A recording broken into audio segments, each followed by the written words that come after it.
know how you feel about Davison de Los Santos. I think that's fair. Your concerns are very fair. But to have Connor Norby 7 spots behind him, that was interesting to me. What happened in this last 3-4 months where he was, I think he was number 6 or 7 in your Baltimore preseason list, and he falls to number 14 in Miami's obviously much worse system.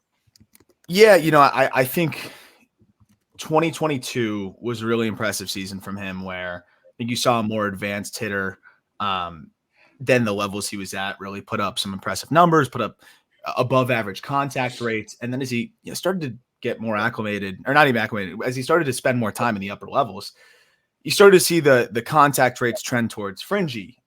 He's a guy that's going to outslug the exit velocities, meaning that he backspins the ball to all fields, which is great. But those types of players like the Isak Paredes of the world that, need to elevate consistently and are going to outslug what the exit velocities may imply, have to have superb swing decisions and have to have above average contact rates. His contact rates are fringy. His exit velocities are fringy. He's not a good defender at second base. He's probably fringy there too.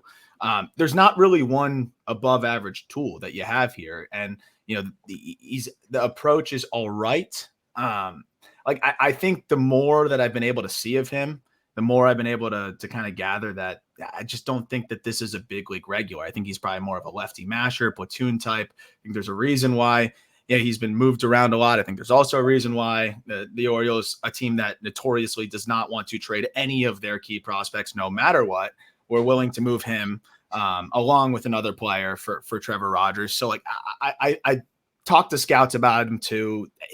Like when you look at the tools across the board here, like he's going to have to really hit to be a regular. And I mean, a contact rate of 72%, like I just don't really see where this all fits in. And then the glove being iffy doesn't really help either. Right.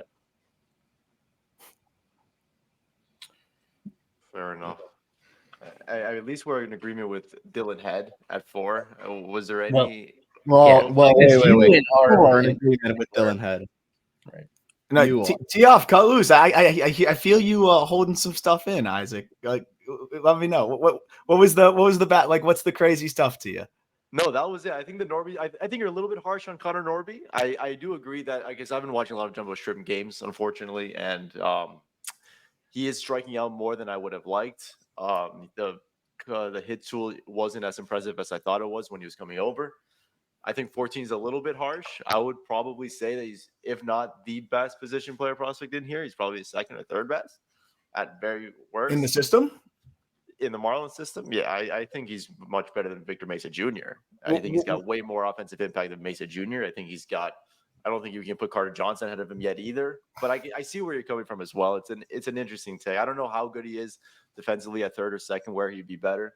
The fact that he can play middle of the field and fake it, is it that bad? He can't play third, I don't think. The arm's too short. So if it's an average second base, and it's an average second base, okay. At best, if it's an average second base at best, he's gonna like. What does it look like as an everyday player if you're Connor Norby, right? Like he's gonna strike out clearly.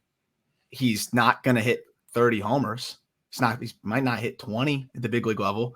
So Victor Mesa Jr. is a plus defender in center field, or at least close to it. Barely plus. I don't know what the speculation is with Victor Mesa. I mean, the Marlins think he's plus in center too.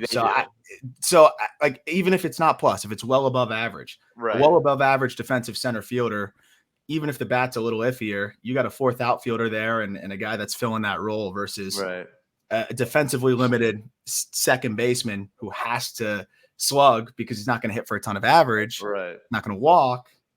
I don't know. It's just I'm not, and he's 24. Like, Mesa's not even 23 yet.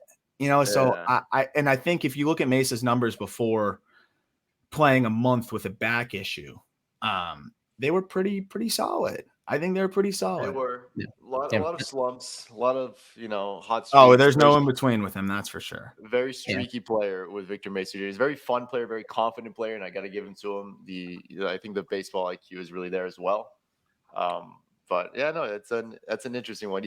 Norby's not exactly the offensive-minded second baseman that I thought he was he was going to be, unfortunately. But I still think for Trevor Rogers, I don't think Stowers is going to be this bad. I think Miami did well in that trade, but Mhm. maybe people got a little bit too excited when the Orioles aren't stupid.